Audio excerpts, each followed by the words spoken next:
Looks like we are live. Good evening, everyone. I'm going to call to order the December 12th Town of Gray Planning Board meeting at 7:02 p.m. So first up is roll call. Jenya. Present. Melinda. Present. And I am Dan Cobb, also present. We are all here. Next up is minutes approval. This would be approval of our November 14th Planning Board meeting. Any comments or corrections? No comments. I move approval of the minutes from the November 14th board meeting to be approved as circulated. Second. Second. Any discussion? Nope. All in favor? Yep. That is 3-0.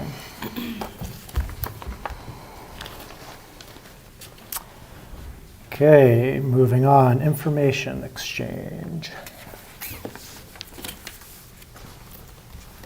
Kristen, I think you had at least one thing. Yes. Catch up with the minutes here. Okay. So the final plan for Mayall Mills, which was approved at the last meeting, is in the back for your signatures before leaving tonight. All of the notes per the approval are on there. So that is updated and ready to sign. Additionally, I did follow up with the engineer regarding that shared driveway for lots 1 and 2. Their engineers spoke with each other as you had wanted them to do and landed on a paving for that driveway to avoid erosion concerns. So we do have an updated plan that shows that as being paved as well to add to the plan set. You're welcome to look at that too. It's still in the back. Okay. So that piece is addressed. We do have an abutter letter regarding the streetlight at the end of the Arlington Court, the Long Hill Estates subdivision that I shared with you that you could choose to discuss or review. And I do have some update. Oh, we have an abutter comment as well that just came in regarding the plan before you tonight, the Phase 2 subdivision approval. And I do have some updates about the one before you tonight, updates to the memo to share when we get to that application for the Phase 2 of Stillwater. Okay, working backwards, can we talk about the abutter letter that you received regarding the project during the project application? Yes, yep, the other one regarding the streetlight is Yeah. a different project that was Right. approved. Yeah, so I've got that one here. Thank you for mentioning it. And I did want to have a little bit of discussion on that one. Did you both get a chance to read that Nope. letter? Okay. I did. Yeah, that's the one we shared tonight, the streetlight concern. Oh, okay. No, I did. I read it. Okay. And then it sounded like from your email to us when you forwarded it, were there other concerns, or was it because it mentions that you visited the site with the consulting engineer. Was that all related to the light? No, I just went along for the final inspection. We're getting ready to close out that subdivision. It's nearly complete. There are a few outstanding items that we're just taking a look at. While we were there, the abutter came up to speak with us, and he had contacted the town manager prior. These are the folks who live across the street. There have also been some concerns regarding the streetlight from the person who lives right next to where it's going to be in the subdivision, and a few other folks within the subdivision who did not want lights. Okay. And what is being looked into so far? So I've been in touch with the developer regarding the type of light, and I just heard back from him this evening as well. He's working with CMP and he has one on order, but I don't have a lot of specifications in that regarding how wide it is and what level of lumens and that type of thing. So I'm going to try to get some additional info on that. I unfortunately don't have that for you tonight. What I had is not very specific. Okay. So, and that's basically a CMP controlled light, correct? Yeah, but they have options. They have several options, and you can get like a glare shield as well. And that's what the consulting engineer in his final review of the subdivision closeout said that should be done is some sort of shade to the abutter. That's what he's recommending in the final report. So. Okay. So I guess we'll start with that. And I don't know that it's possible for us to revisit elements of a plan once it's approved and passed the filings and all that? Is that, Yeah, I mean, technically, the code officer has some leeway with enforcement. We have had to work with him on a few things in that subdivision. That piece, we've held the line on, in particular because of the safety of the concern. It's on the face of the plan. It's a intersection with several homes down that new development. But Okay. certainly, we've been trying to work with the developer to try to address the abutter concerns. so I guess keep us appraised. Well, I think it's engineering solution. I don't even think planning board should work on that. It's pretty much like engineers and code enforcement together can figure it out. As I said, like they can change the color of light to red, which will be not visible as far. Like it's one of the examples. Or it can be motion sensor activated, so it wouldn't have to stay on all the time. Yeah. Any comments? I understand that neighbors don't like streetlights. I don't myself, but I would say that the shield protections and you know, anti-glare so that it doesn't light up the whole sky is where you do want it to be facing down on the road, and that really shouldn't cause too much problem for the neighbors. But the other thing I think that's important is that we really, the time for input is much earlier in the process, and it's interesting to me that so many of the neighbors didn't notice until it was literally under construction, and that ship has sailed, I think, really. We have limited what we can do. Encourage the public to participate earlier. Okay. Any other information to exchange? And I don't have any either, so we will continue on. So next up is new business. And we have one item, which is a sketch plan and site plan amendment. This is a request by Hannaford Brothers Company LLC, represented by Goral Palmer Engineers, for a sketch plan review of a proposal to expand an existing retail trade use with an 11,660 plus or minus square foot addition and associated parking on the 20-acre parcel at 130 Shaker Road, Route 26. Map 27, Lot 20-09-00 in the Business Transition 1 zoning district and partially in the Rural, Residential, and Agricultural zoning district. This proposal is subject to site plan amendment, subdivision amendment, and conditional use reviews. We have an applicant. Welcome. Good evening, Mr. Chair and members of the board. My name is Doug Reynolds with Goral Palmer. Here with me tonight is Elizabeth Finnegan from Hannaford Brothers. We're here presenting an expansion project, as Dan mentioned, of the existing Hannaford store out across from the high school. The map in front of you is just, again, a vicinity map. We all kind of know where it is, at least I do. Go there every third day, I think. And again, it's located here on the east side of Shaker Road, across from Norway Savings Bank. Public Services facility is here on the west, with the high school and the middle school across the way. Zooming in just a touch. Again, the parcel is located, as Dan mentioned, at 130 Shaker Road. Back in 2008, it received site plan approval, subdivision approval, MDEP site location approval, and MDOT permitting for the development of a three-lot subdivision. Lot 1 is about 17 acres, which included the Hannaford store. Lot 2 is the out parcel to the front over here, and Lot 3 was another out parcel, again, to the south of the existing store.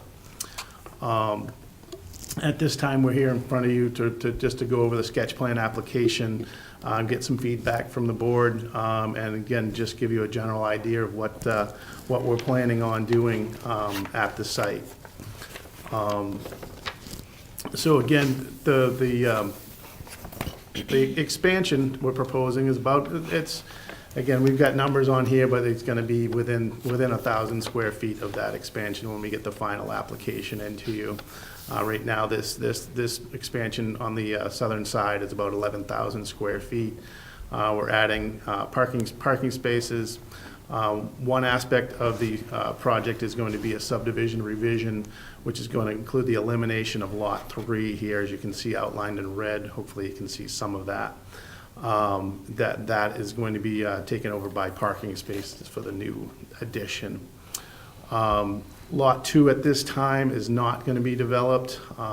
It's about a 1.1 acre site, and then Lot 3 is just 0.9 acres. As you can see, the expansion is, parking is in gray here, and there's an access road plus the angled piece of the expansion. For the reason for this angle is, again, if you may be aware, there's a significant pump station, pre-treatment tanks for the septic field, or the septic for the facility, and the pump station pumps up to the septic field up here in the front corner.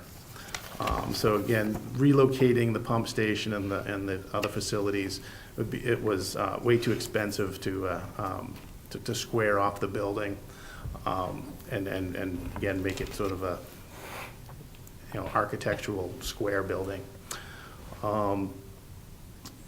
There exists a water main service down through this easement shown on the plan. Currently, the water main is going to be under the expansion, so we will relocate that water main as part of the project. We did meet with staff a few weeks ago, had great conversations with staff. Staff's gone through our application, had a few comments, which again, one of the main comments was, what can we do with Lot 2? My application included a bunch of tables relative to the thresholds that were approved back in 2008 for impervious surfaces, traffic, and septic. My narrative explains that, again, there's a remaining amount allocated to Lot 2 at this time. Staff questioned whether what could be put into Lot 2 for a development.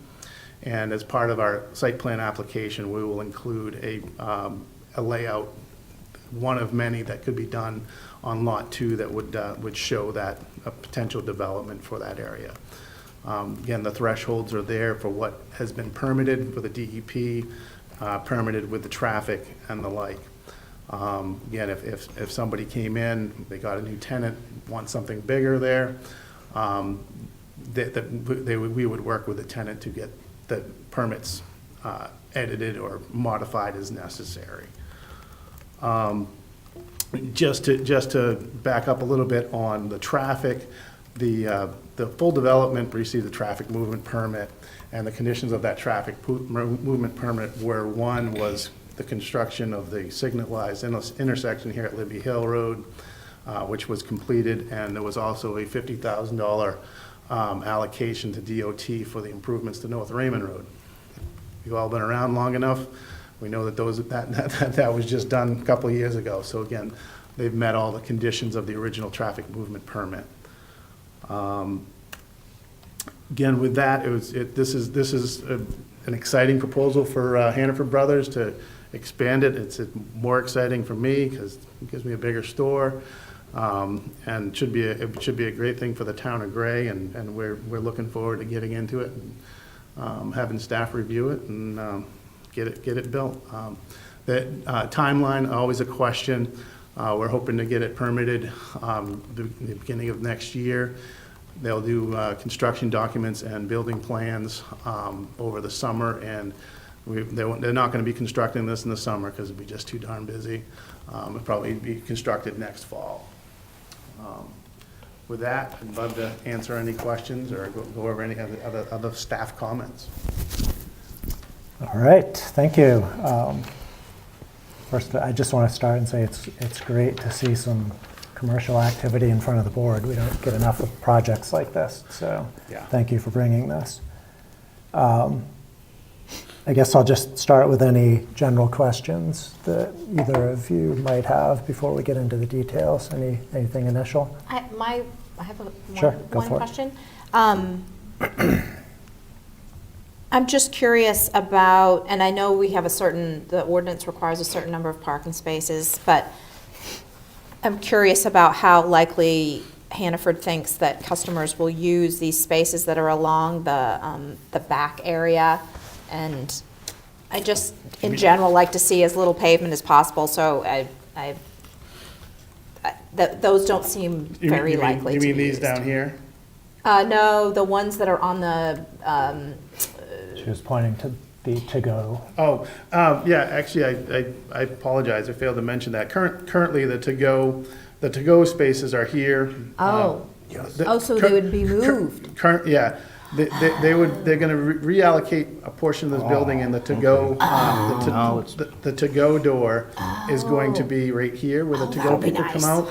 And you're gonna have parking spaces 1 through 7 over here. Okay. And again, they're gonna come right to the back of your car. I gotcha. We all- Now, that we all- makes We all sense. love that stuff, and, Okay. COVID helped with that, right? All right, that makes sense, because I was like, who is gonna park there? Well, But now I get it. honestly, if you've ever been on there on a Saturday, those parking spaces along the side of the building are packed. Mm-hmm. Yeah. I mean, Yeah.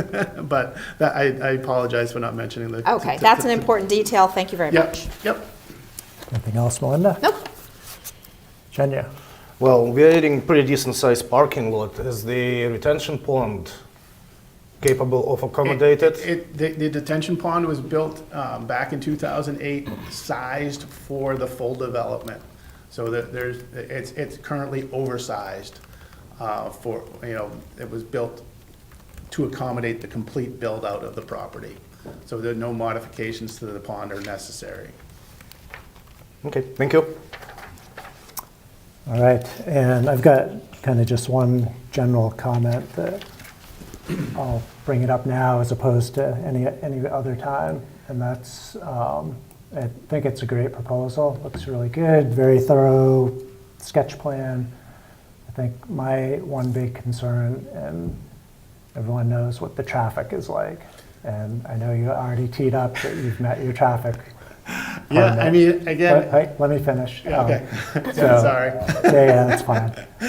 We've had the kids going through school and trying to Yeah. not be late every morning, right? Yeah, so, and I understand that you've met the traffic permit constraints, the movement constraints, and you may be under the volume anyways. However, it is what it is now, and you're bringing more people in, and everyone in town knows the state of that light, and with traffic backed up in the mornings to dry mills and in the evenings on what's supposed to be a bypass all the way to the turnpike, it doesn't work. And I would really like to see as part of this that gets looked at, whether it's as simple as timing to something more, but it needs to be improved. Okay, So maybe you can I'm not start. gonna respond to it now. Yeah, that's fine. I'm not asking you to, but My girls are seniors, I mean, I don't care anymore. it's my chance to bring it up, so I'm bringing it up. And I wouldn't expect you to be able to respond to it now. So typically, what we do is use the memo and walk through staff comments. And in the interest of being efficient, we focus more on comments that you either have questions of or don't agree with. And if you're in agreement with them, then we'll leave them as documented with the understanding that you'll address them as laid out. So Yep.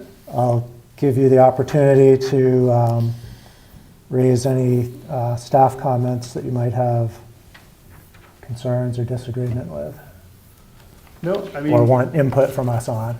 we went through the comments and again, just,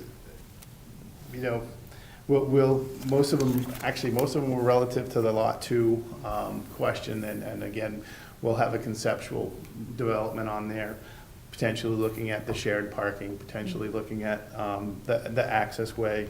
Again, they're great comments. And I had them highlighted here. Number 2 was the Lot 2 concept plan as well. That traffic circulation, that's relative to Lot 2, so we'll address that.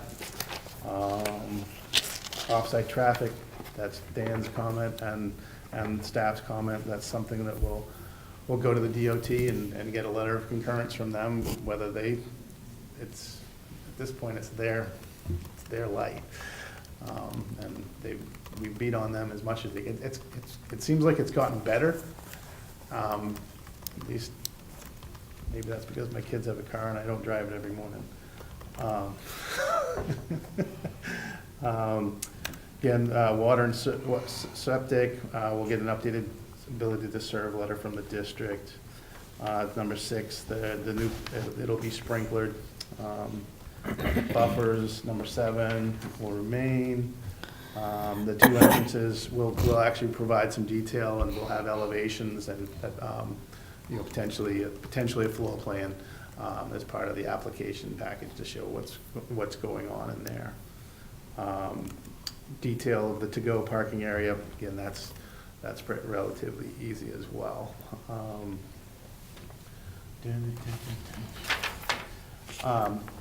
Again, I don't know if it's proper to bring it up here, but part of the site plan application is a site inventory analysis.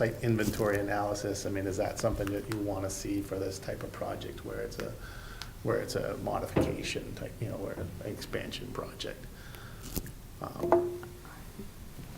I can say, I feel like we have those materials from the original approval. Yeah. The site as a whole, and this is just an amendment to the building and parking lot. It's really straightforward, but if you want anything updated. Additional, I think, high Certainly. intensity of soil survey is on that, and it's like, we've already got all that, and we're not changing the septics and things like that, so. And again, this is a sketch plan level, things may change. Talking to Elizabeth tonight, we may not move the clink building. We just put the clink building in a couple of years ago. So again, it's whether it's where it is now or moved down to where we're showing on the plan. Just going to be an internal decision by them. So realistically, it seems like a pretty straightforward project. Again, staff's been great so far.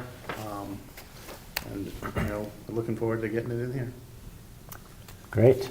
Just to respond to 2 of your comments, and the first one is the general kind of Lot 2. I'll group them all together, the Lot 2 comments. I mean, Yep. Certainly, it would be nice if you also had a plan for Lot 2 at the same time, so we could review an integrated site plan. I know you don't, so It's one of the, they're floating it to tenants, potential tenants. They just don't have anybody right now.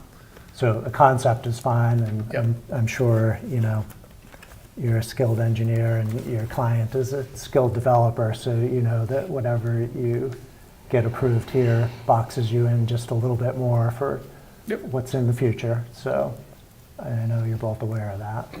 And then just, back to the light, I recognize it's MDOT, and the reason I bring it up is it's our chance here. It's out. You can't not bring it up. It's out in the public. You're expanding your site. If we didn't talk about it when there's an expansion going on, it would be a dereliction of duty. So we're going to talk about it, even though it may be limited what we can do. Yep.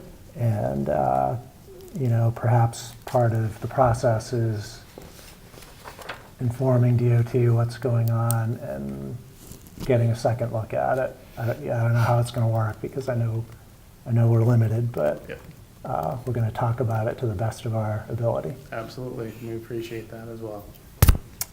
Okay, so I'll stop and offer if either of you have anything related to the staff comments.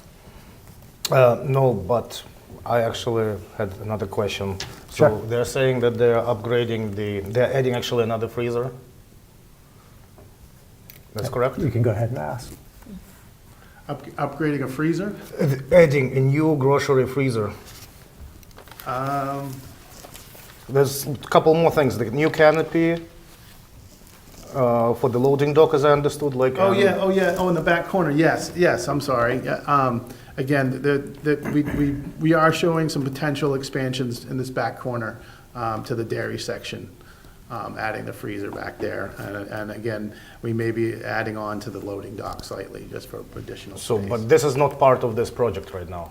It will be part of the site plan. Because yeah. why I'm asking a related question, because I remember when we had pretty decent power outage, generator was not making up and they was taking tons and tons of food to the dump. So like the question is like, are you guys going to upgrade the generator to support that part? We'll check that and we'll let you know in the site plan application package, for sure. Thank you. Yeah, no, I was there too. We saw the empty dairy cases. Okay. Sure, go ahead. I wanted to follow up on the trips. I haven't looked at in detail your traffic studies. They're Yep. sort of, that's why we have staff to review those. But it does occur to me, and I actually used to do real estate development for Hannaford. How many of these trips, I'm curious, are you, I still say we, and I haven't been at Hannaford for like 20 years.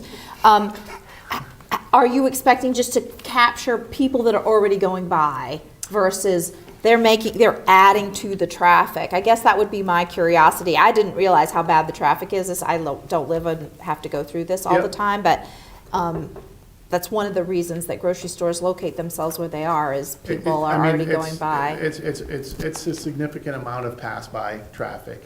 But again, me and Dan, we're not pass-by traffic. We go Yeah. there on Saturday morning Ooh. and, you know, it's specific. So again, we can provide that additional analysis, whether it's pass-by or, certainly an out parcel project would be a large pass-by. It's not gonna be a destination. Yeah. You know, again, you throw any sort of, I don't know, fast food or coffee or that type of thing. And Friday nights, that place is gonna be packed for the people going up the Sunday River. Yep. You know, that's just how it is. And so most of the time, it's the traffic that's already there. You know, it's not as much destination for an out parcel. But it's more, the expansion of the building is just to serve us better. Because of people that are going to the grocery store now, they're going to the smaller store. They're just, Right, you're right. hoping that you're going to I'm sell not gonna more go there- I'm things not to gonna- that same Yeah, person. I'm not gonna go there more often. Yeah.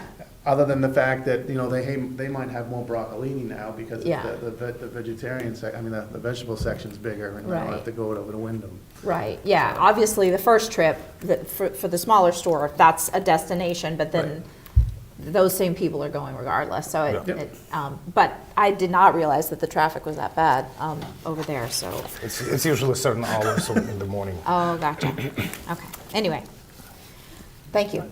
Yeah, and just to follow up on that, to the extent you might be able to estimate or calculate traffic, I mean, you can have more parking spaces, so yes, I see your point, you're not going to go more often because it's bigger, but you also have more parking spaces, so Yep. when it's at capacity, there will be more people. Right. So I think it's a fair request to ask for some assessment of The parking the need. increase in movements. Yeah. Yeah. Yep. All right. So as far as discussion items, I think we covered them. First one was any additional comments on staff comments. And I think we covered our additional comments, so, I think, if I may. yeah, sure, Just sorry. Number 10. Yes. So I can make sure I'm reporting back to you. Open Okay, Space yeah, Committee. thank you. Open Space Committee did meet last night. Okay. And they did look at the sketch plan. They were not recommending any connections on this property. It's across from Libby Hill Trails, but the back is the highway, and Yeah. they did not have any recommendations for you. Yep, thank you, I missed that one. So next up is a site walk. Do we think we need a site walk for this? I don't think so. I mean, Each one can do it himself after buying grocery. I'll see you Saturday morning at 9. I mean, I was going to say no, but for Melinda's benefit, you know, Right, yeah, I mean, we could do it at 5 send her p.m. over on there Friday afternoon. 5 p.m. on Friday night. no, don't throw That me would in be a the good time, burn or maybe 7:15 on any weekday morning. I could just imagine it. I could. I don't think I need to see a site walk, but I will actually make an effort to get there at that time, Yeah. just to appreciate it. I'll choose to go and walk the Libby trails early one morning and remind myself of. Look, and I don't mean to attribute the problems to Hannaford, so Yeah. please don't anyone read into that, but the intersection is an issue, so. Right, it's just the intersection, it's not Hannaford. Yeah. I mean, it is Hannaford because everybody takes a right and goes down into Hannaford, comes back out and goes straight across to the school. So what we don't want is for you to make improvements. So that makes it faster, and make it, people make it, to- make it more circuitous for everybody. Well, to no, go we don't around. want people to blame it on you because you've made improvements, so we're gonna thoroughly vet this with MDOT and make sure we can do something. Okay, do you have anything that you would wish to show us at a site walk? We're not inclined to have one, No, so, no. okay. Yeah, there's nothing, you know, we're going on a big grass field, you know? Yeah. And the pictures were in the sketch plan package and it's pretty straightforward. Okay, so we will forego a site walk on this project then. Save our And- strength for walking through the woods. So I think that's it. We look forward to seeing you back here when you're ready. Yep, nope, we'll try to get in January, I think, but we'll see. Okay, All right, thanks. thanks, guys. Thank you.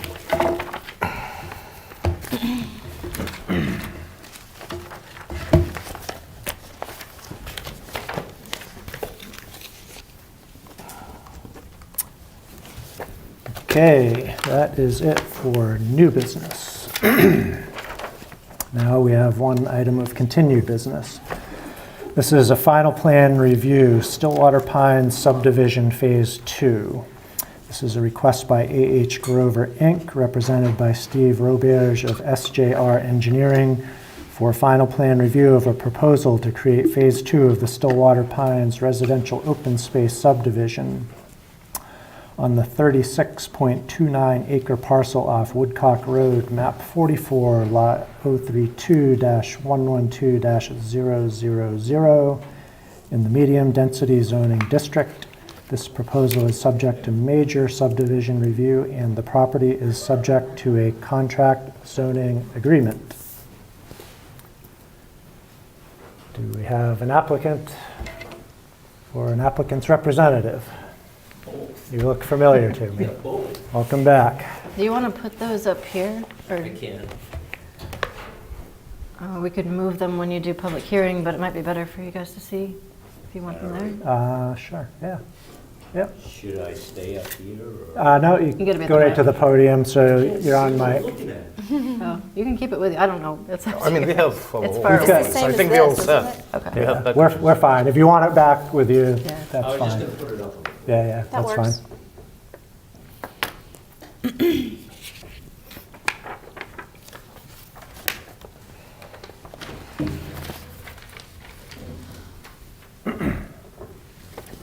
Well, hello, my name's Steve Roberge. I'm the project design person on this. Ben Grover is sitting over with, I was gonna say with the cap on, but there's all three people over there with cap on. He's got the maroon t-shirt in the middle. I feel like I have to introduce myself again because it's been a long time since I've been here. I gained preliminary approval last year. We submitted a project that went up to DEP immediately after that. And this became my most frustrating project at DEP. We would try to get in touch with people that were reviewing the project. We weren't getting any response back from them. It just became very frustrating, and at some point, even Ben was getting frustrated with it, and he got in contact with some state legislature people to find out what was going on with it, and things started to move a little bit more once that had happened. But it was very frustrating. Not much has changed because they never really got back to us. We have basically the subdivision portion, the Phase 2 portion of the subdivision, basically the same plans as the day that I left here after preliminary approval. DEP wanted more information on Phase 1, which is all built out and is owned by other people, so I'm not sure what the point was for all that. And then they wanted a design for the recreation field. Basically, the recreation field is an existing gravel pit. The idea was that we were going to make it fit into what the CZA agreement was basically a uniform slope and leave some of the area down below open as gravel parking area that would meet the requirements for what the CZA agreement was. Construct some berms along the edge. So while that was all going through DEP, Kristen and Doug got a hold of me and said, hey, we want you to design a really nice location for a recreation field down in that area. So they hired me to put together a great plan. And basically, this is what we ended up getting approved at DEP. You'll see that we've got a main recreational field located here, another auxiliary recreation field in this location, significant more parking ability that's down here. The access way basically was the same access way that we had shown, and have also provided a contour map that shows the berm that would separate this closed down recreation area versus the gravel pits that are on the other side. We finally got DEP approval, and I submitted this information in to Kristen. Couple of things have come up in her review, and by the way, her review is excellent. Everything that's in there is something that we should talk about, and I don't want to go through her whole narrative. I'm sure that you've already done that with Yeah. that So just information. to briefly interrupt you, Yeah. we'll go through her memo similar to how I did with Hannah. Okay. So you don't need to cover any of that now. All right, great. Yep. Thank you. So in essence, it's basically the same plan as what you approved for a preliminary plan approval. We've had some comments with Goral Palmer with regards to some housekeeping things on the recreation field. But that goes beyond, this recreation field goes beyond what is in the CCA agreement. So you now have an approval from DEP for this version of the recreational field. It's part of what you will be approving hopefully tonight. And be happy to answer whatever questions you'd like to ask. All right, thanks for the introduction. We'll do our best to get you through here more quickly than the state. I hope. Kristen, I'll hand it to you if you had anything at this point you wanted to add, or? Sure, I think just to that intro, when the contract zone agreement was approved, there was no formal plan with it, like how do we construct this thing. So we did bring on Steve, as you mentioned. It's been great to work with coming up with the details. We worked with Goral Palmer and getting an actual plan. So that piece is something we'll have some further discussion with the developer about. There were some additional parking and some things like that, that this site is to be used for a conversion site for a federal grant. And those folks wanted some changes as well. They wanted some additional parking. And so we've been working with all these parties and trying to bring that piece together. There are additional details to talk about with this piece related to the CZA that are not, don't need to be part directly of this approval. They're covered in the CZA as far as like running the water line and things like that. There are discussions with the water district that need to be had, our facilities director and so on. So, but now we have a plan of how to actually put it together. So we have a guide on how to do that, and we're in good shape there. And I think there are just a few things to go over in the comments to review about the actual subdivision. Okay, yeah. Thank you, Kristen. So, yeah, we have some work to do here tonight with some interpretations between the CZA and the plans and working through some of the staff comments. So I think we can get through all of it. There shouldn't be too much trouble, hopefully.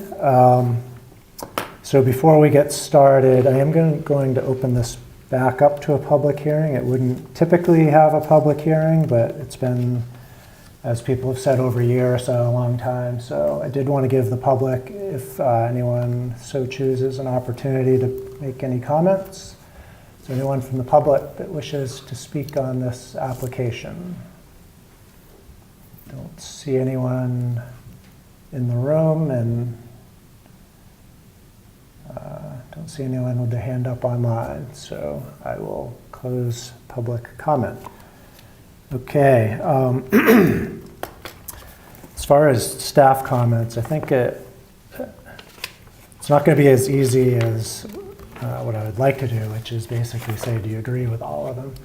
And if you do, we'll move on. So I think we do need to kind of step through them, because there's going to be some discussion, and like I said, some discussion and interpretation on a few things, and what staff is putting out there that we need to cover.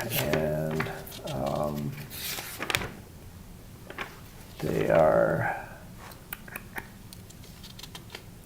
they're sort of duplicated in discussion items, but I think I want to cover a lot of those under comments. So I'm just going to kind of quickly go through each one individually. So number one, I think we're good, yes? Yep. Okay. Number two, this is, and it came up in discussion too, this one is related to the lot 33, and as, I don't know if you were both here then, but there's discussion of a guardrail protecting driveway from a stormwater treatment area, and what the board agreed with the applicant was that there would be, as I remember, large boulders is what we landed on. Yes. And I think the only thing, I didn't see them, I looked, there was reference made to sheet 6, lot 33, and I didn't actually see them called out. That still needs to be done, is that? That was the updated digital plan only. It's not going to be on the physical ones okay. because it was a late comment. gotcha. But I think they are addressed on the digital plans. We show the boulders on the plan. We show that area as landscaped area. We have not called out any plants per se. So I think that was one of the comments that were in the discussion points coming up later. Yeah, well, here my comment was I didn't see them called out on the plan, but I missed that Kristen specified the digital plan, sheet Yep. 6, which we don't have. We only have the written plans. Okay. So we're good then if it's on the updated digital plan. Okay, I'll confirm that. Okay. Sorry to keep rolling. No. Anything? You're good? Agreed. Okay, number 3.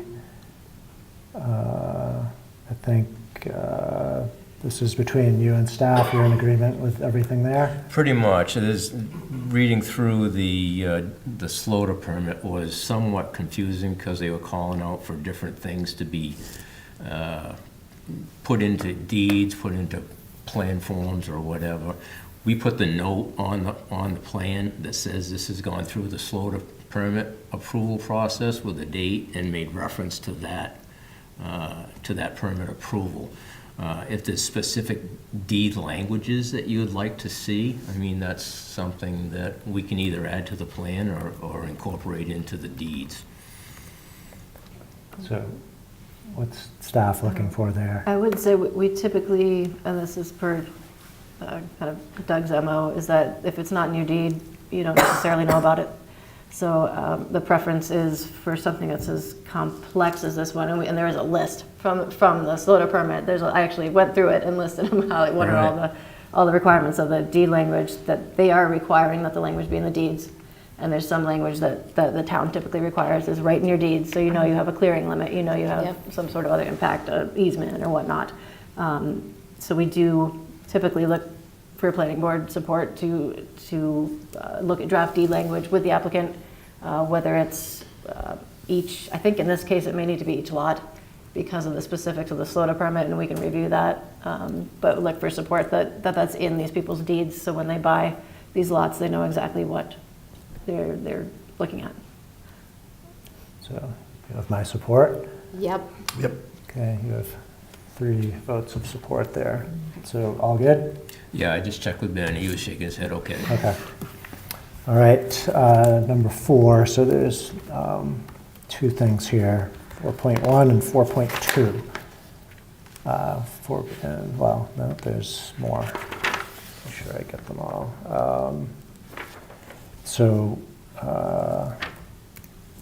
We'll start with the point 1, and this is related to the no-cut buffer signs. And staff put eyes and boots on the ground and determined that some of them should be facing the other way because the intent was that the no-cut signs are instructing the lot owners not to encroach into the protected buffer. We can put those, basically what we want to do is turn the signs so that as you're walking from the house lot, right, walking down into it, you will see the signs located at that point. We're all good, and that's fine in phase 2. In phase 1, I think, which is what Kristen is talking about, we don't own that land, so we have a harder time placing signs on land that we don't own. That should have been something that was incorporated as part of the phase 1 approval. So, good point. However, I think the intent of the approval was that they would be facing the lots. And Yeah, we can turn them around. so I think that's, I told you that. Yeah, but you're talking about the location. No, just turn them around. Okay, you're okay with just turning the signs around? And the concern I was raising to the board is that when you own this lot, your clearing limit is effectively here. Correct. Before you get to the open space and the buffer. The signs are here, looking in. So if they're facing the person, it tells you there's a no clear buffer, but it appeared to me that they were past where your no clear buffer would be as a lot owner.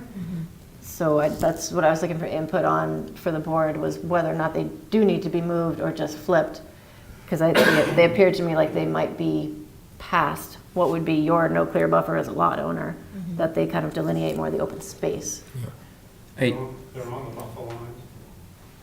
And that, We did it with GPS. They're on the buffer lines. We just gotta turn them around. yeah, you have to use the mic, but. yeah, they're on the buffer lines according to what Ben's saying. They went out and surveyed those points and stuck those in according to what we're showing on the plans. Are you talking about phase 1 or phase 2? This is part of the phase 1 closeout, because part of the Okay. language regarded closing out phase 1 before phase 2 approval, and that's why most of these items are before you tonight.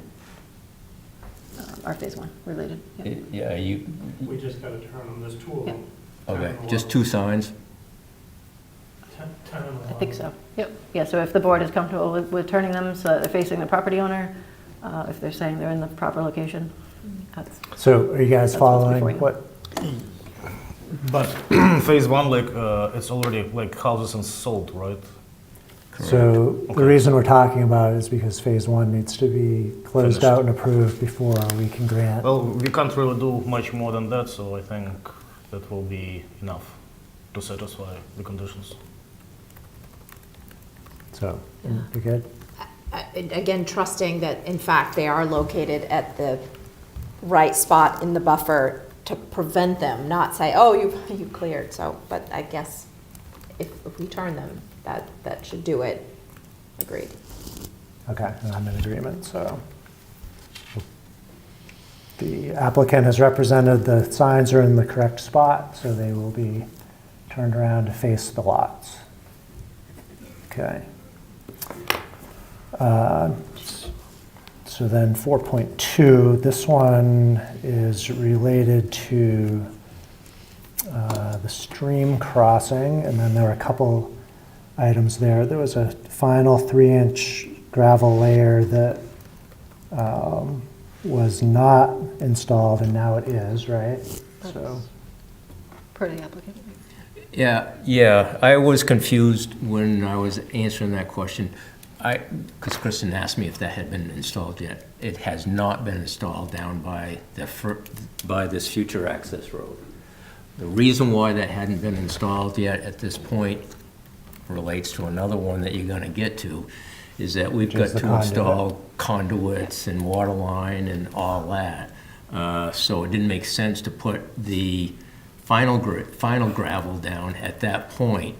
We've got base gravel down, which is fine because that can get somewhat contaminated, but you don't want the final finished gravel to get to lay that down and then get all contaminated with all the work that's going to get constructed as the conduits and the water line gets constructed. So that we agree that 3 inches of gravel surface needs to be placed on that future access road coming down from the subdivision. We would ask that be made a condition of approval if that's something that you could entertain. okay. So correction to the memo then, which the memo states the gravel is now in place, but it's not.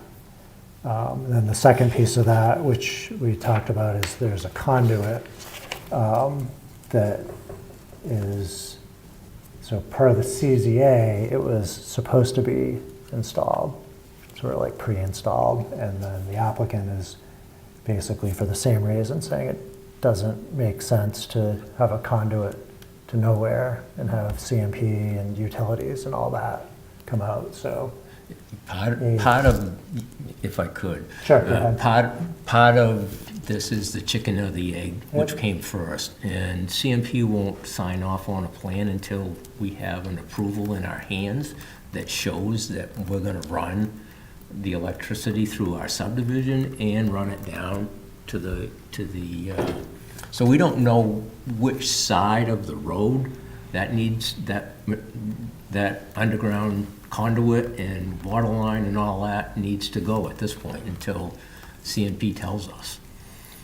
So that's the chicken and the egg sort of problem that we have. So. We but- agree, again, we agree that it needs to be done, and like before, we'd like to make that a Yeah. conditional approval.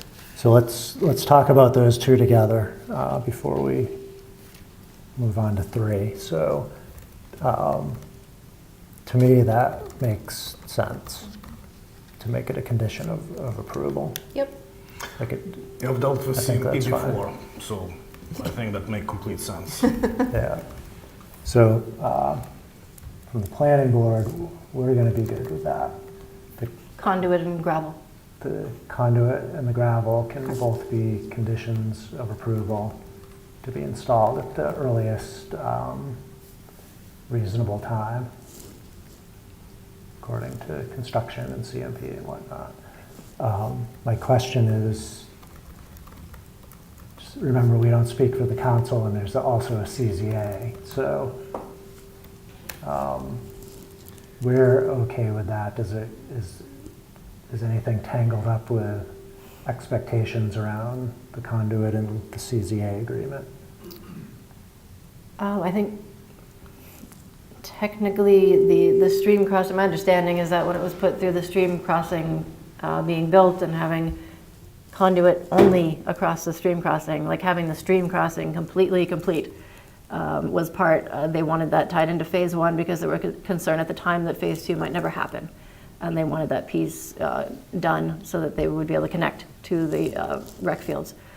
At this point, we know phase 2 is happening and it's going to be built out. There are a lot of details, as I mentioned, about water line and things like that that the town needs to work out as well. There will be some expenses to the town in building out the rec field. To the addition, as Steve mentioned, it's a bigger plan than what's contemplated by the CZA in some ways as well. So staff does support holding off on the conduit because it makes sense logistically, as you stated as well. As far as legality of the CZA, that is something we can bring to council. But you can. Yeah, I'm not asking to do that. I'm just raising the point that recognize we're two different entities here. But Yep. I think we're good with it, and there's some bonding in place that also would help ensure that the gravel and the conduit can get done. In the event that this falls apart for some reason, the town has protection through bonding to make those two things happen as well, correct? Yes, yep, we do have bonds for any subdivision project, and this piece is tied into that. Yeah, so I don't see any reason why we wouldn't make those two conditions. Okay. All right, you good? That's what you asked for, so you must be good with it. Okay. 3 is the trail. Oh, sorry. Bottom of page 4 is the other piece about the Army Corps engineer permit. The other piece of 4.2, if you will. Thanks. Go ahead. Okay, sorry for skipping that.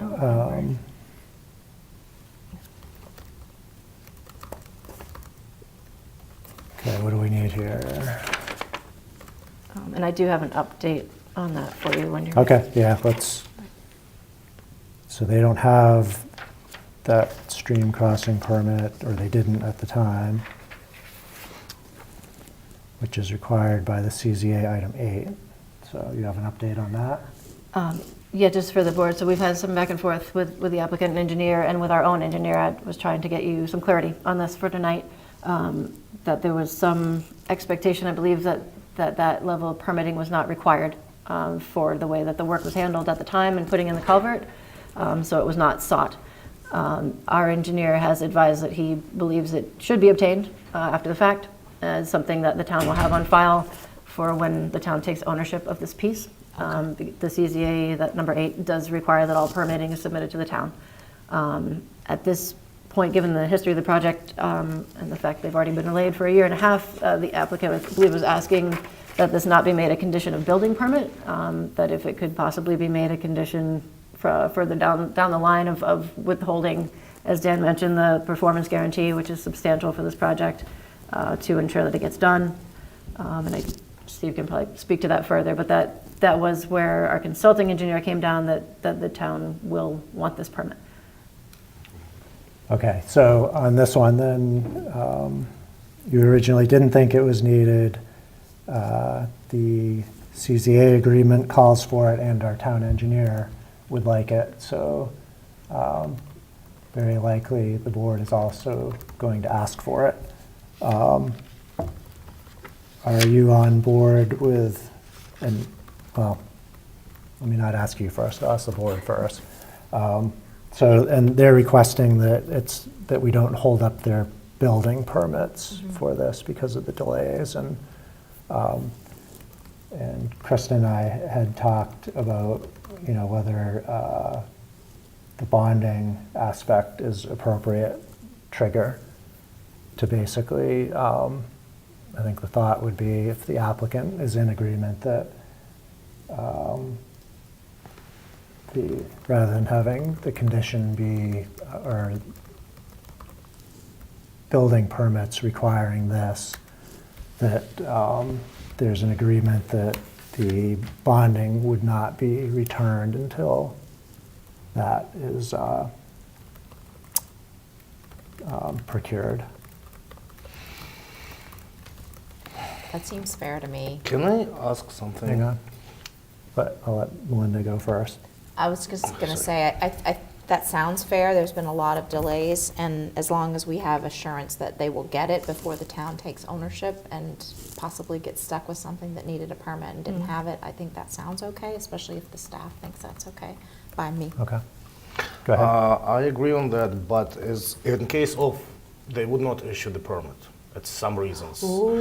So is there plan B, like is there access road to that pit from other place which can be used?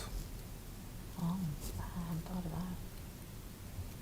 that. It should be, Fair like looking enough, on the and drawings, like it says access road, part of it, but it's future. So it should be like some other access to that pit, right?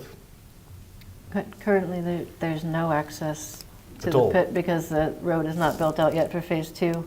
And when it is, that will be the only access unless the town were to acquire an easement or ownership of a budding property. Okay, That's a good point. okay. Can I just So, say something I'd for, love to hear your response to that great question, and also, you know, what we're after is a way to ensure that this happens. sure. So what, One of the things that I didn't hear Kristen say, and I want to make sure that everyone knows that this has happened, that stream crossing has already been installed. It's there. And to kind of update you, today, I've been able to get a hold of Jeremy Lassard at the Army Corps of Engineers. They looked to see if there was a stream crossing permit that was submitted during Phase 1. He said that they couldn't find anything. Doesn't mean that it wasn't submitted. It could have been lost. But anyways, he said what he suggested that I do is submit one to them now so that we could get an after-the-fact stream crossing permit on the record.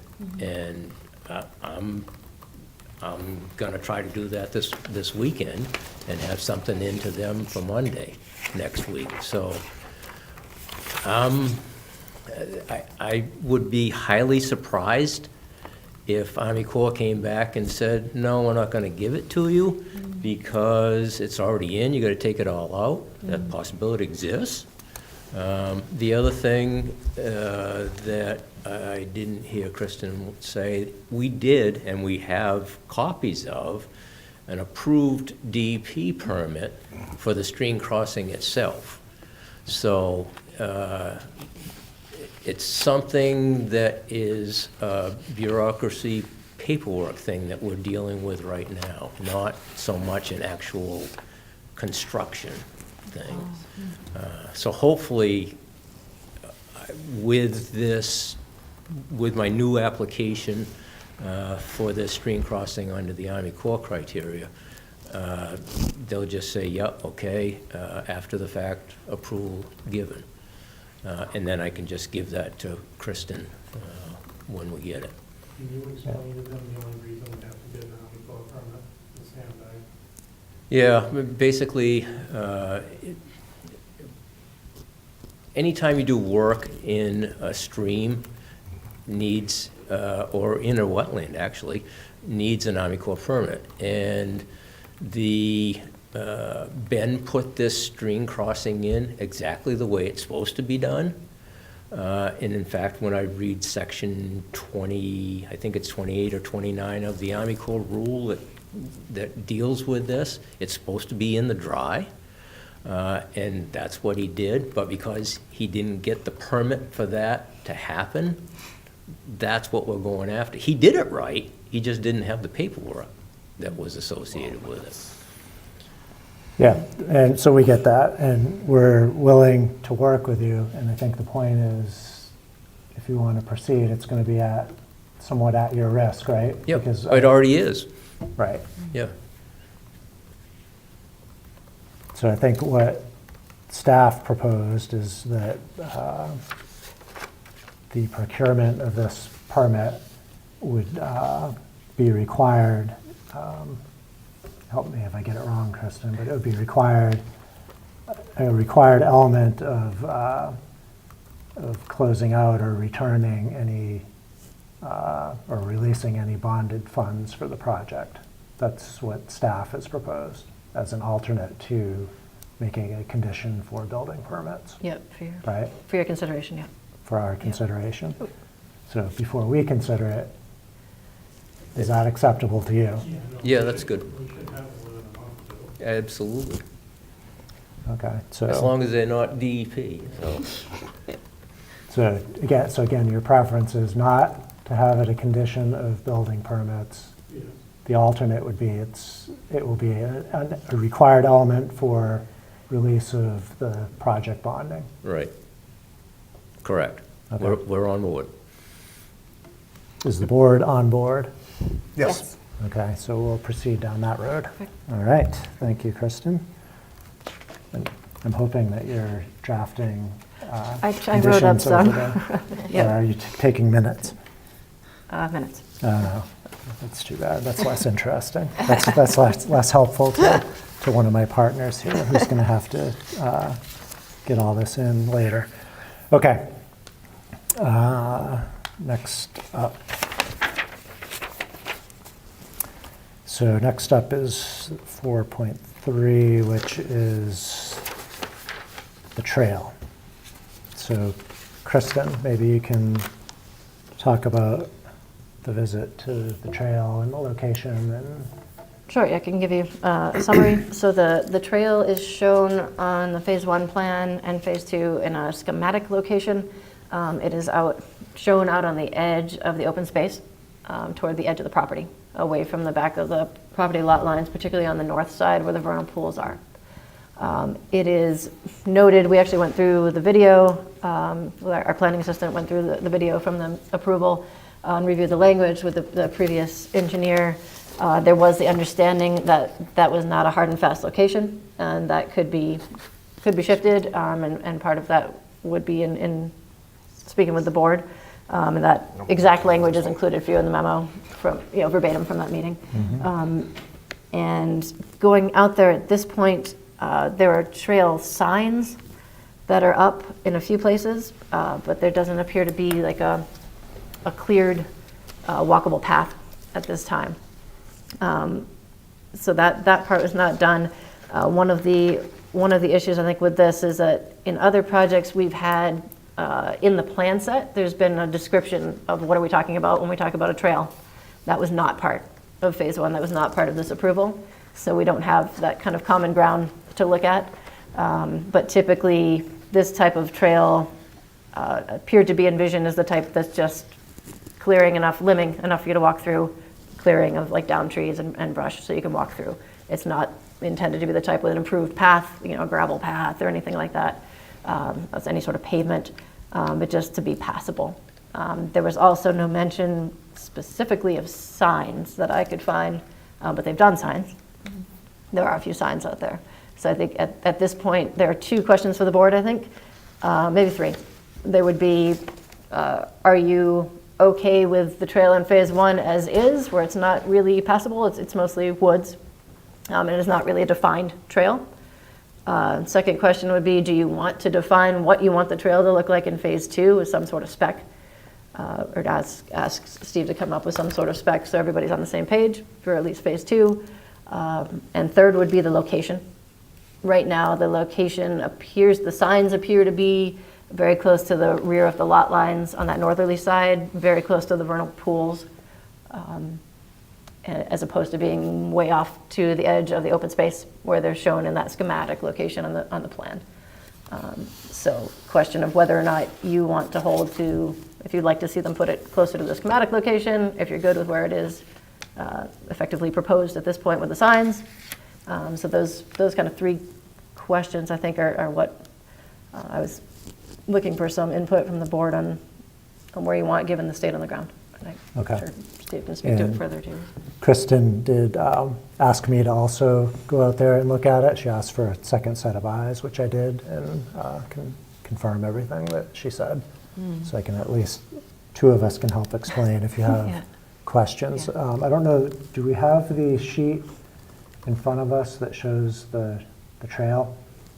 That's part of the plan set. Yeah, if you It's look on there. on this plan, you can see the heavy gold line that's beside the red line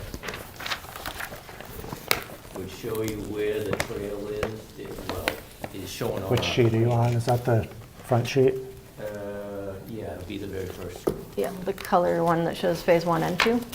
And it's in sort of the same color as the trees, is that it Yeah, it's right like there? dashed. And it actually shows phase 1 on that plan Okay. also. And there's the phase 2. And just So- for the benefit of talking about this, I know how these lines get put on the plan. They're not in relationship to any stand of trees or knowledge. It's just it's just a schematic that shows that there'll be a trail that is located, that gets you from here to here, from here around to here. And there's no real improvement per se that my understanding would be of what the trail needs to be. Granted, there should be something that's there that if the trail is supposed to go from this point to this point, there shouldn't be a log you have to step over to walk down the trail. But from what I've been told, and I haven't walked the whole thing, you're able to see signs from one point of the sign to the next point of the sign. So they know where they're going. Okay, hold that thought. I'll stop you there. Okay. Thank you. So you guys see the dash lines, you know what we're talking about. So I'm going to start in reverse order, which number 3 was the location that she mentioned. So the trail is not laid out according to where this dash line is. It bends along, going from memory here, but it bends more along some of the lot lines. It takes a couple turns.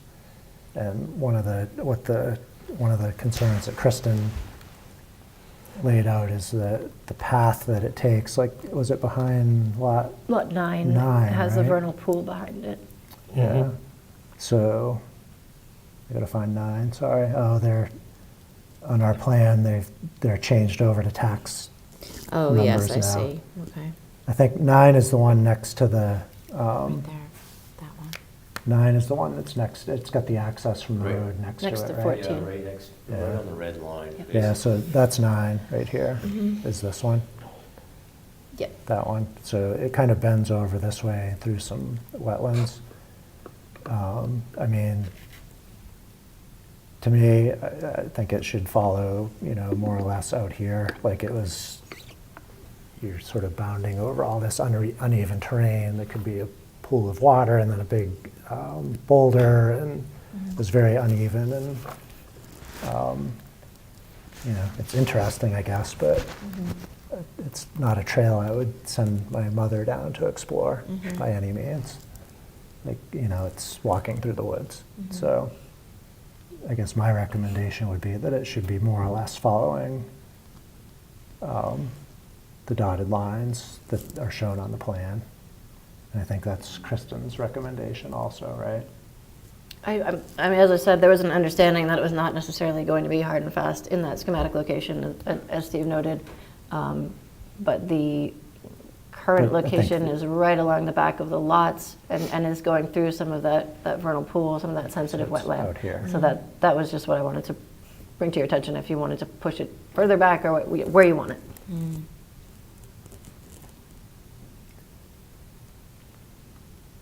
I know I can appreciate it's hard to Yeah. get without seeing it, but And the one thing that occurs to me, and I am more comfortable than some walking around in the woods without a trail does have an impact on the habitat, and especially it's going to encourage people to walk through it, but that's why there's a trail. We want to encourage people to walk on it. And so having it be located in a place that isn't, walking through vernal pools, that's not clambering over downed trees that haven't been limbed. I don't know, I think there was some place where it said 6 feet. I think it could be smaller than 6 feet. 6 feet feels a little wide to me. that was 6 feet up. Oh, it was wide. Yeah. Okay. The limit, it was limbing 6 feet, but also Yeah. 6 feet passable. Yes, Right. I don't think I it was needs to gonna be. say, wait a minute. Yeah.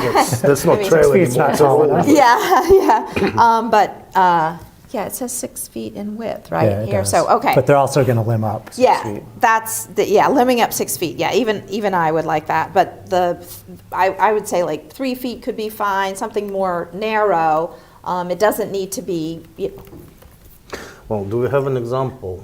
I brought this example for you from another project, oh, where we did have a schematic. It's 6 feet wide, limb 6 feet, no So improvements to the ground. before- that type of thing. Just to ask you to hold your thought, before we get too deep into all this, I am going to ask the applicant what he is willing to do, so we don't spend a bunch of time. yeah, that's fair, Like, yeah. you know, talking about what we don't need to talk about. Yep, So I like if it. we can just hold that thought and Sure. start with with Just, what- Ben had a quick thought. If there's somebody that's in the rec department or something that wants to go out and mark where they want this trail I'll work with to go, he'll work with you or with them and put the trail where they suggest it to go. We can work together and it'll Okay. be a lot easier. Yeah. Because the line on that plan may mean nothing, you know? I know how those lines go on, and it's just the draftsman saying, I'm going from Yep. here to there. We know where the property lines are, and we can work with the Fox people. I think that's the easiest way of doing it, because you could keep this thing around. and- Yeah, we're not gonna set the route tonight, for sure. No, I just think that we've done it in other towns and it works, Yep. but we didn't know, yeah. Sorry, I do need to make sure if you're gonna talk that you're at the mic, so, or through your applicant, just because there's people online. But thank you. How about so, Kristen described the state of the trail, which is, it's basically sign to sign through the woods. There's, at this point, zero improvement. So imagine walking through the woods and seeing a sign that says trail and a waypoint that says trail again. It's, so there's no improvement right now, which there needs to be something, in my opinion. And, one of the things that we're unfortunately stuck with is there wasn't a lot of specification in the contract zone that was signed regarding what a trail means. And there's not a lot, unfortunately, on the face of the plan for what, is the definition of a trail. So lesson learned there for the planning board. And then there's, some testimony from the applicant that would be binding on them. That, essentially it would be a simple, minimally improved path, I'll call it. So we need to find a way to come to an agreement on what's acceptable, given lack of clarity with definitions and ruling. So I'll start with what you propose. Yeah, well, I'm thinking that to some degree, there needs to be an identified path that you don't have to walk over a limb or a tree to get to. That's a starting point. The next point would be some sort of cleared width, 3 or 4 feet, that would allow a person to walk without getting stuck with a limb. So let's just say a 4-foot wide clear area without tree limbs stuck in it that would provide at least a 6-foot tall cleared area that you can see from one sign to the next sign. And when you say a path, what do you mean by path? Well, natural ground would be the path. The path is just the visual opening in the woods that would allow you to obtain that 3 or 4 foot width for the height of at least 6 feet, so that you can see from one side to the next side. And So- we'll also, if there's the ability to get the town landscape person or whatever to work with Ben. We'll put the trail where he determines it best fits the property. Ultimately, it's gonna be a public use trail, not just for the homeowners association. So it kind of makes sense to try to get some town input with the trail also. So back to what you mean by path. So it's a clear, open way of travel. So you're not planning on like raking leaves or filling low spots. No. The only thing you would be planning on doing is removing It- brush and impediments, loose impediments. We Is that- want to make sure that we've got that 3 or 4 foot opening, that's cleared opening, natural ground, for a number of reasons, and make sure that there's no trees, limbs, or branches that are coming in that will gouge your eyes as you're walking. Yeah. walking along. All I'm doing is starting, A so we conversation. all Yeah. understand what you're talking about, because Yeah. this was missed the first time, so I Yeah. don't want to miss it again. Okay, So that's where I think you want to be. I think I wrote that down. Ish. Okay, so thoughts from either of you? Well, I think it should be color marked. Oh, as The opposed. trail instead of posts or anything. Hashes? Yeah, kind of like, that's one thing. Another thing, like, I agree, like 3.5 feet wide, and that's it. Yeah. Just walkable. I mean, the good example is Nürburgring, the trail to the waterfalls in New Gloucester. That's excellent trail, like, and that's how I see this trail. So I haven't been there, I'm not familiar with It's a it. beautiful but- place. I think I Go have ahead. something I could actually read out, because this is a placeholder that's here. Do you want me to yet? Not yet. Okay. So, yeah, I guess my thoughts are, I mean, if you talk about width, I think of 4 to 6 feet. And height would be 6 feet. Like, 6 for feet's me, that's still too short, but- get poked. I mean, the height of a doorway is probably 6'6", but that's fine. I guess, it's not what I think of as a trail, but that's fine. It is what it is at this point. And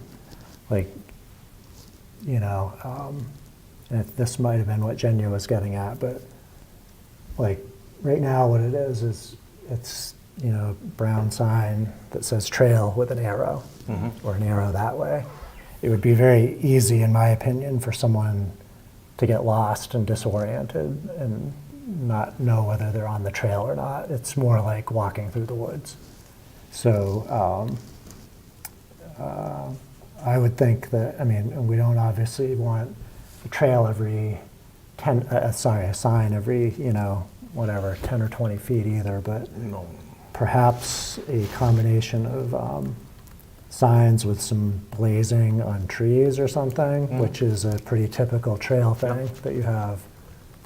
You have, a blazing might be a more natural solution that doesn't involve, signs all through the woods. But I did feel like, it's kind of a long ways from one sign to the other, and Libby Hill is pretty decent.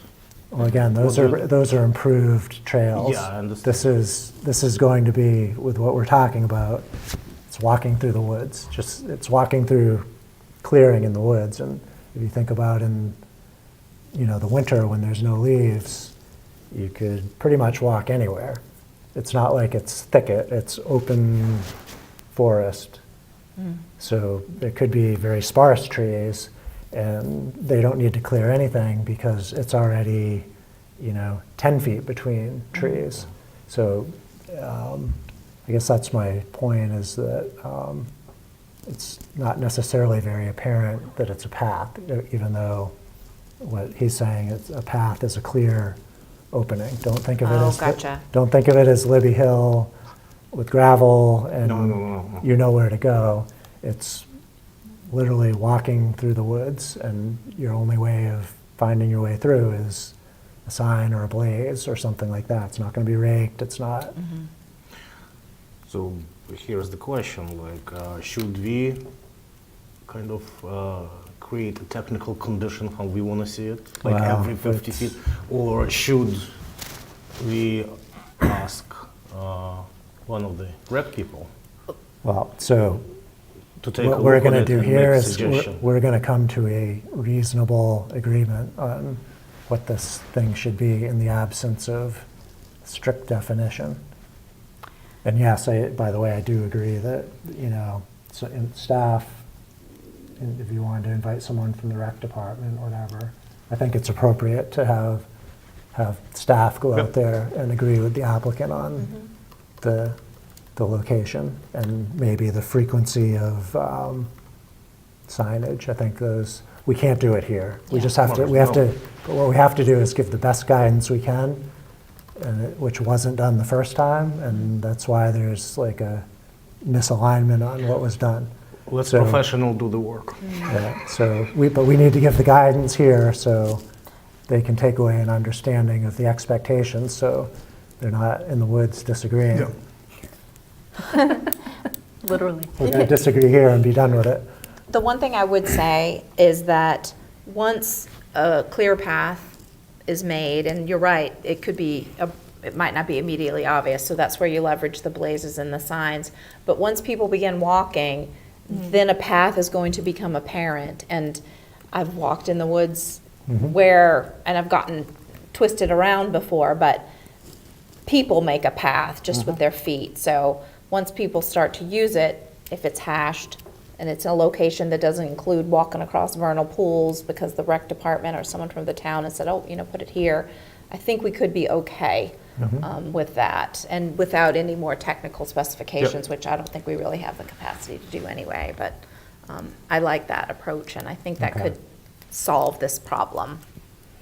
So To I'm going to clarify, ask Kristen whether she feels like she has good enough guidance. so to clarify, you want it to avoid the vernal pools, wetlands? Yeah. Well, it needs to be, I guess, it needs to be walkable. Yes. The part that we went through is, I think, beyond. Wet. It was wet. You might have to go from Boulder to, it's a bit much, I thought. But I mean, Okay, so walkable might and be- not wet, and then cleared to. well, think about the winter too, right? When Yep. it's Ice. frozen or snow covered. We don't want someone stepping on an inch of, pool water and then going down into 8 inches of water because they didn't see it, so. Okay. And then clearing to an appropriate amount for, it was described as like the width of a deer path back in when phase one was approved. Which, So like a well, three, Yeah. a 3 foot I don't know. potentially. Depends on the deer I would path. say- It might, 3 to 4 feet seems appropriate That's to me. appropriate. 3 to 4 feet wide and limbed to approximately 6 feet. Yeah, Okay, 6 and a with- half. Okay, with the input of someone from the rec department. Yeah, Yes. And blazing Well, in I would say addition. town staff as appropriate. That's so. right. Okay, limb to 6 We'll feet. send an engineer. Input from town staff. And so they already have trail signs out, so in addition to that, you're looking for some blazing for areas that are more open let's and just say- unclear. I think staff and the applicant can come to an agreement on site as to where each waypoint needs to be. Okay. And this would be for both wrapping up phase one and for phase Well, that's- 2 yeah. trail installation? So in my opinion, the trail, whatever we do here should be what we do for phase 2. Yeah, Should be the Yes. same. okay, right, agreed. okay, got it. We're okay with that. So you're good with that? Yep. Okay. Okay. And you Okay. feel like you've got enough to come to agreement? Yeah, I It's- think it's- I mean, that's pretty it's clear. on-site. I think we've done all we can Yep. do Getting on. here. We've got good guidance, and then we'll just have to, trust that you guys can agree on the rest. Okay, let's keep moving. All right, that was 3. 3.3.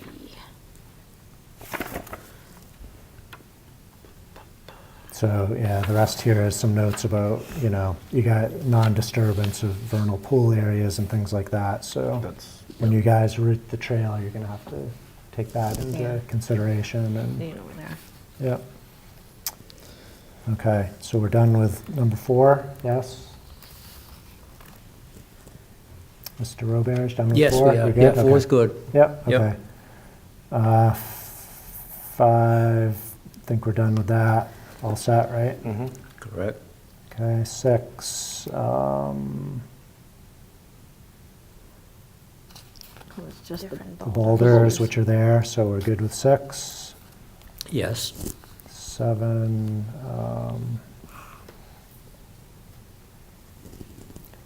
so 7 is talking about deed language. It's probably tied into, that was a little bit later, but, so you've got 2 different homeowners associations, and you've got some easements of people traveling over other people's property and things like that. So the gist of this comment is to make sure everything is defined and understood by all future parties. What I'm reading out of that is that something should be in the deeds unless they can join both homeowners association. Is that what I'm understanding? So that was, well, I'll let staff speak to that. This one, it's outside of the scope of planning board Yeah. authority, really. It's more of a heads up. Yeah. Just having dealt with other projects, to try to avoid any concerns in the future about Original and Stillwater Pines Road Association. Yeah. It's the same home.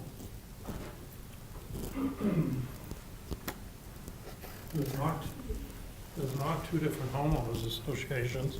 It's the same one that was drafted when we did the original. They're talking about the Original So Woodcock. the original. That has nothing to do with us. Right, but yeah, so your Phase 1 and Phase 2 cross over Original Woodcock, which is not part of the subdivision, and that is a separate road association, Yeah. from my understanding. So this is just a note suggesting if there's anything that can be done to encourage some sort of communication between No, they between won't. those two, just They looking to the won't. future and road maintenance and so on. They won't do a thing. But So we own the right of way over it. yes, yep, there's no question about the access. It's just So gonna, we're not gonna go there. a maintenance no. question. No, because we tried and they want nothing to do with it. So that was when we were plowing it for a couple of years for free. okay. But it is the same homeowners. Phase 1 and Ours, 2. Phase 1 and 2. Phase 1 or 2. Yeah, okay. Maybe on there. So, yeah, that's fine. It's been suggested and duly noted by the applicant. So, Kristen, though, staff did suggest that we require a note in the deeds calling out the easement, right? So you're suggesting that, I mean, we didn't do it for Phase 1, No, so, but is that what the suggestion was, that just so that they are Basically, aware.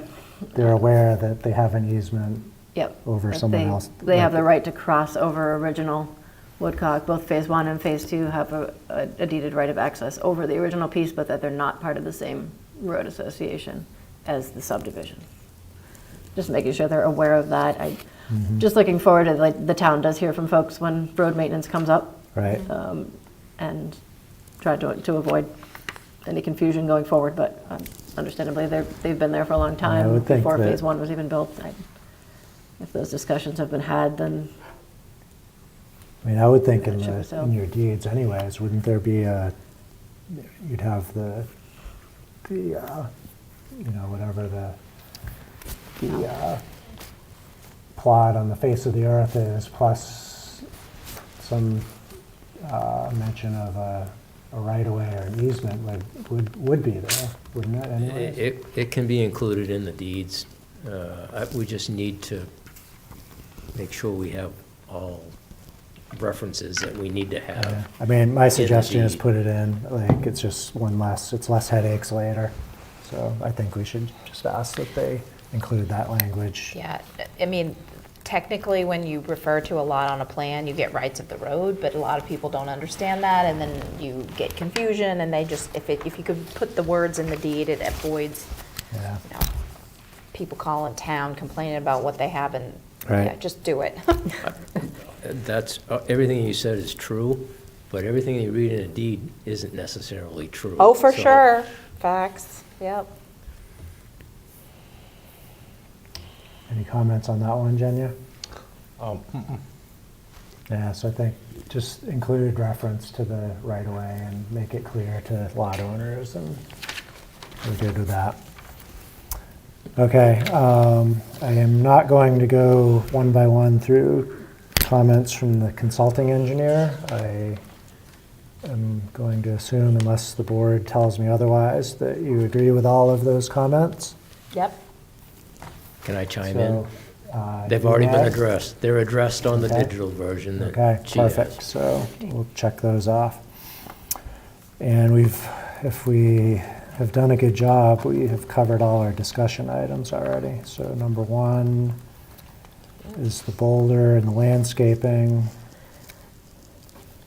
I think we've covered that. We haven't seen it, so, You said the board is good with the boulders being shown? Yes. Yeah, Yeah. so we'll just confirm that the boulders are shown. Steve said that's Yeah. added, so. number 2, drafty language, we talked about this one, right? Yes. Yep. So that's done. 3, staff suggestion with the note for each lot calling out easement rights, we just talked about that. We talked about the signs and turning them around, so we're gonna do that. Number 5, we covered the permit, and we're gonna do that, and we're gonna hold the bonding to be, that this is an element of the bonding release. Number 6, the conduit and the gravel, we agreed can be installed as a condition of approval. And again, that would be governed by the release of the bonding. Trail signs and locations, we've given guidance to the applicant and town staff to come to agreement on that. And then number 8, the trail standard, we agreed that the trail standard will be the same as the guidance we gave for this. Okay, so we covered everything. Anything else from your end? I think we're good. All right, let's keep moving. So next up would be determining that the application is complete.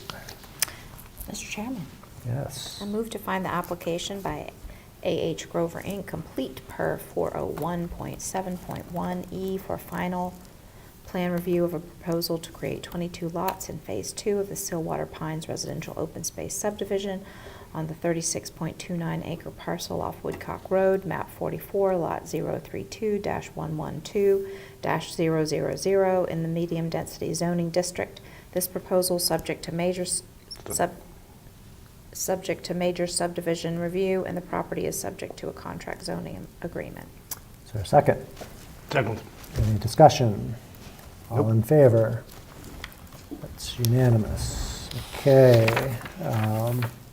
Now we've got a motion for final plan approval. Before anyone gets to that, we've got a few placeholders that we should get resolved. So the first one would be number 7.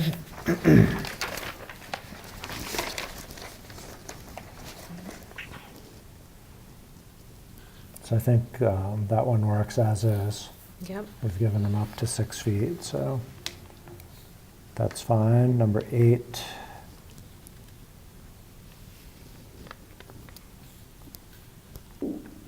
So this reads passable area 6 feet in width. I mean, I I'm was fine. thinking, Can, If you guys want to change it to 4, I would go ahead. I Yes. like low, yes. Yep, I would say I suggest we change it to 4. Yeah. Okay, I would go along with that, so it's fine, revise it to 4. And then the other thing for this number 8 is that given that we just said that we wanted to have the town staff determine its location, I think it doesn't need to be in the approximate schematic location, because that To be determined. is to be determined, right? So that language in this number 8 placeholder probably should be struck. Is that fair to say?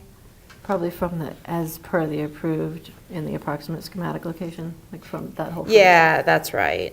That, because I don't think, That's all a reference to the schematic. Yeah. location Yeah. As proposed.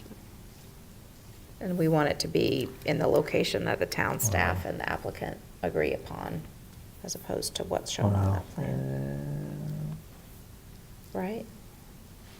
We do, we need to give them enough, so, like, if we strike it, I don't want to have arguments about how long it should be, or, so that's my only concern, like, So keep the as per the approved subdivision plans. that's what Yeah, I would maybe do. leave that I would and keep just- it, and then say, I think I would say, specific, trail routing and, specific trail routing and, signage to be determined, by town staff and jointly by town staff and applicant, or something like that. Okay.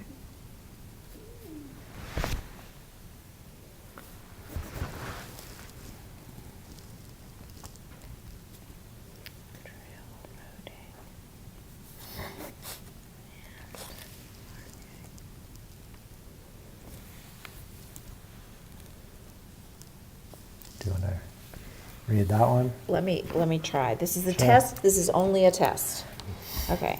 The applicant shall clear trails in phase 1 and 2 as per the approved subdivision plans with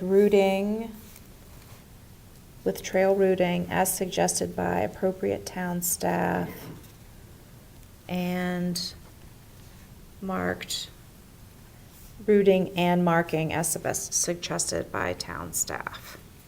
Something like that.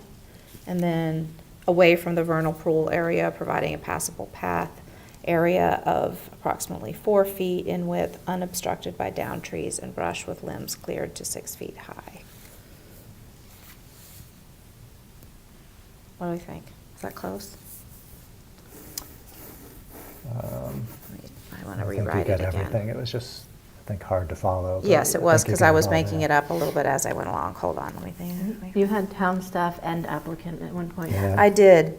Do we want to have both, right? That was- Or, where did I put that at? Trail routing and marking as suggested by town staff and applicant. Okay.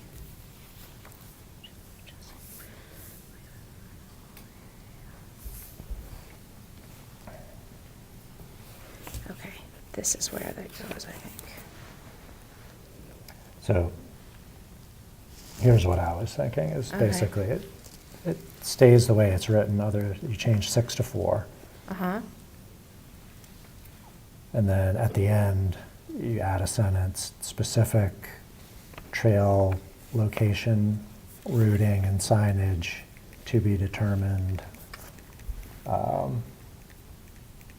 on site by town staff and applicant, something like that.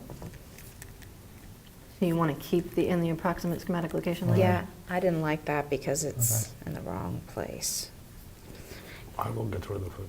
Trail location and size to be determined, town staff and applicant. And, So if you want to delete I the mean- schematic location, Okay. that's fine. Right. Because you already have a condition like of the clear path, so avoiding the whirlpools and everything else. So Yeah. why we have to stay very close to schematic?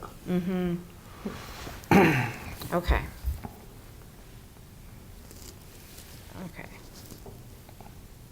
I think I've got it. So my reasoning for having reference to the schematic, and maybe it's covered by the plan, that's fine, but I want a trail that is essentially what's on the plan. Like, it can deviate from the schematic, but like it needs to have this whole routing. Can I ask a question Sure. of the applicant? Is I understand that the schematic trail location is just like, you just threw it on, someone threw it on a plan without regard. If it were in these areas, would it be crossing any vernal pools, or you don't even really know? It won't be crossing vernal pools. It has to cross wetlands. Yeah, I get that, Yeah. but the vernal pools we want to keep the trail away from. I we- was thinking, and again, it's just my thought, having a trail that goes down to the vernal pool is a great educational thing. I've done those in Well- arboretums all the time.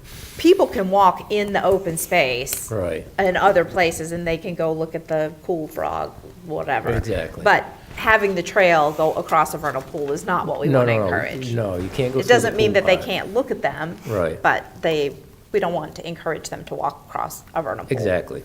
Okay. Okay.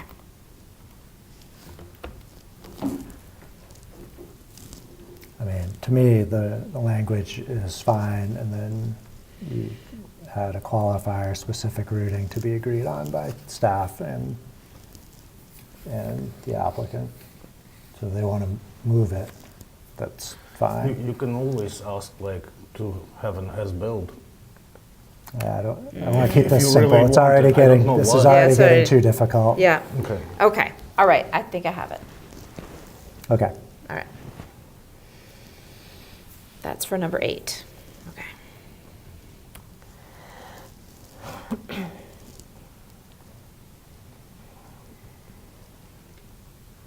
You gonna read it? Or Oh, yes, I can. Okay, sorry. The I didn't- applicant shall clear trails in Phase 1 and 2 as per the approved subdivision plans, away from the vernal pool area, providing a passable path area of 4 feet in width, unobstructed by down trees and brush, with limbs cleared to 6 feet high.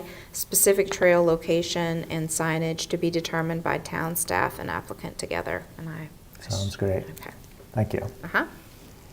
All right, number 9, we agreed that the deed language would be there. 10, we agreed that that will be there. 11, Can I ask a question about 10? sure. We show that on the plan, but we don't call out tree, types of landscaping. So is that what you're asking for? This 10 was drafted specifically if the board wanted to see additional landscaping. He does already show the boulders, so 10 was intended for if you wanted something more than what he's already showing, which you haven't conveyed, so 10 is probably not, Oh, that needs Part to of be your list. corrected. unless you want a Wow. detail sheet that shows the boulder, but that it is Yeah, we don't, on the plan. So this was intended for if you wanted more. Basically, it's a placeholder for. I don't Okay. think we need any more Okay, so we can landscaping. strike 10. Because the boulder's already shown, so we don't need to add that as a condition. Boulder should be shown on sheet 6. Okay. Yep, thank you. And then, so this one needs to cover the gravel and the conduit, right? Correct. So 11 needs to be revised for the installation of the final 3 inches of gravel and conduit. Okay. So I would just add applicant should meet the provision for installation of 3 inches of gravel and conduit as part of the stream crossing. Mhm. Okay. Okay, we got one more placeholder. Condition 12D.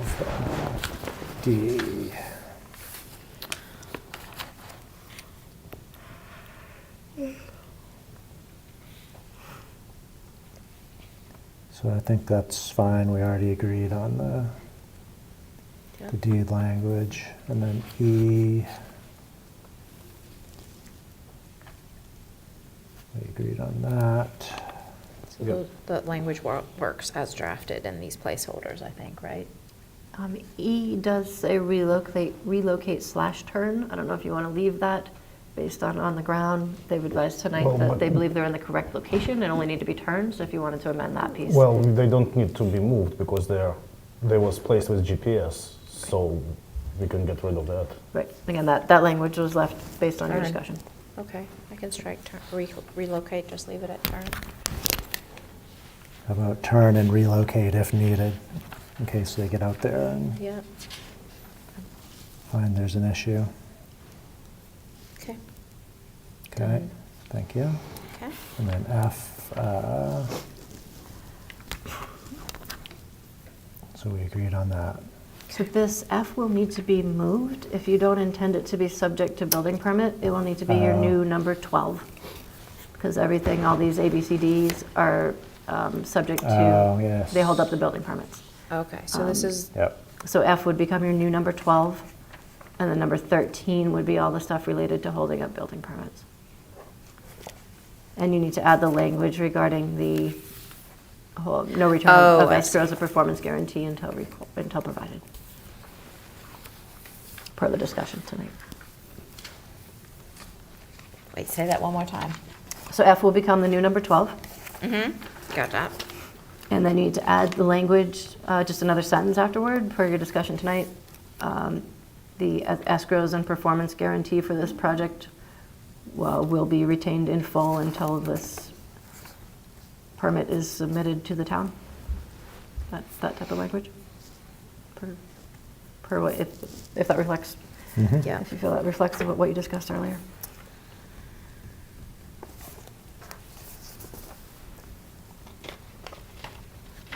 It does. Okay. So, and actually that same language should be in number 11. Oh, The same conduit. language in this, That same sentence. okay. About The per retaining- discussion, escrows and performance. Retaining bonds and performance Okay. guarantees should be appended to 11 as well. That's in reference to the final 3 inches of gravel in the conduit. Oh, yeah, bonds and performance guarantee. Retained.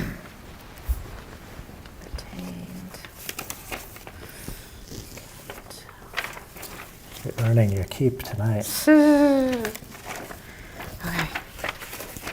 I really, thank goodness that. All right, we'll keep you on track. We'll make sure you get it right. Yes, you do. Okay. Okay. Do you have a motion for final plan approval? Yes. Move to approve the application for A.H. Grover, Inc., represented by Steve Roberge of SJR Engineering for a final plan review of a proposal to create 22 lots in Phase 2 of the Stillwater Pines Residential Open Space Subdivision on the 36.29 acre parcel off Woodcock Road, map 44, lot 032-112-000 in the medium-density zoning district. This proposal is subject to major subdivision review, and the property is subject to a contract zoning agreement and is subject to the following conditions. Conditions 1 through 6, as included in the board memo, as drafted, and condition 7, as drafted, except the trail shall be no more than 4 feet wide. And Well, I then, mean, are you going to read it out, the whole thing? I think it's fine if it says no more No than more 6 than, feet. okay, never mind. I mean, Withdrawn on that, conditions 1 through 7 as I don't drafted in have- the you memo. know, And then. We're saying it's at least 4 feet, but if they Yeah. want to make it 6 feet, like, we don't want to limit them. Okay. And then, okay, so then I'm going to, number 8, as follows. The applicant shall clear trails in Phase 1 and 2 as per the approved subdivision plans, away from the vernal pool area, providing a passable area of approximately 4 feet in width, unobstructed by down trees and brush, with limbs cleared to 6 feet high. So we agreed on 4 feet. I don't want to put approximately because Okay. it leaves it to someone saying 2 or 3 is approximately Okay. 4. Sorry to be Nope, nitpicky, that's but- fair, nope. Providing a passable path area of 4 feet in width, unobstructed by down trees and brush, with limbs cleared to 6 feet high, in a specific trail location and with signage to be determined by town staff and applicant. That's number 8. Mhm. Number 9, as drafted in the board memo, unchanged. Condition number 10 is struck and not a part of the approval. Condition number 11, as follows.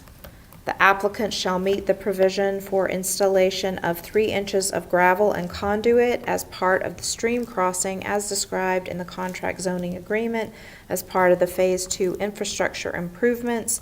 Bonds and performance guarantee of applicant shall be retained until this condition is satisfied. And then number 12.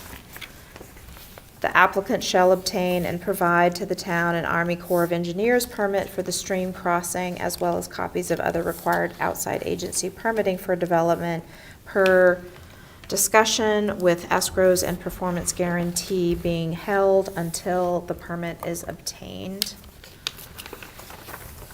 And number 13 conditions are, the following conditions are intended to be completed prior to the issuance of any building permits for the project at the discretion of the code enforcement officer. And these are conditions as listed as A, B, C, D, and E in the board memo, except that condition number E will be revised to read as follows. The applicant shall turn and relocate, if needed, the wetland buffer signs within the Phase 1 to face the developed portion of each parcel at the edge of the clearing limits on their lot, and locate Phase 2 signs to similarly face the area of each parcel that is to be developed and delineate the edge of the clearing limits. Is there a second? Second. Any discussion? Nope. I have discussion. I want to give my esteemed colleague an A+ for that. Good job. Oh, whew. That was, yeah, you get a lot in there and you get it 100% correct. Wow, thank you. Go team. All in favor? That's unanimous. Thank you, thank you, Good thank luck, you. and I do want to say, I went out with Kristen to look at the trail and whatnot, and you guys did a fantastic job on Phase 1. It looks really nice out there, so, If you like Phase 1, Phase 2 is only going to be better. yeah, looks really good, so, thank you, and you're off and running. I kept my commitment to move faster than the state, so, I'm That's not right. being told to do this, but I just want to put a thumbs up to Kristen and Doug. Both of them helped us through the process when we were going through here, and Mo, Recreation Director. And you guys have been great to work with. Thank you very much. I actually like going through the Gray Planning Board, so. Thank you. Motion to all adjourn. right, good. Thank you, and good luck. And yes, Kristen and Doug are very helpful to us as well, and we appreciate all that they do, and all the late nights that they have here. Yeah. Motion to adjourn. Second? All in favor? That's 3-0. Yeah, We are Kristen, adjourned. great job. okay. Yeah, thank you, you guys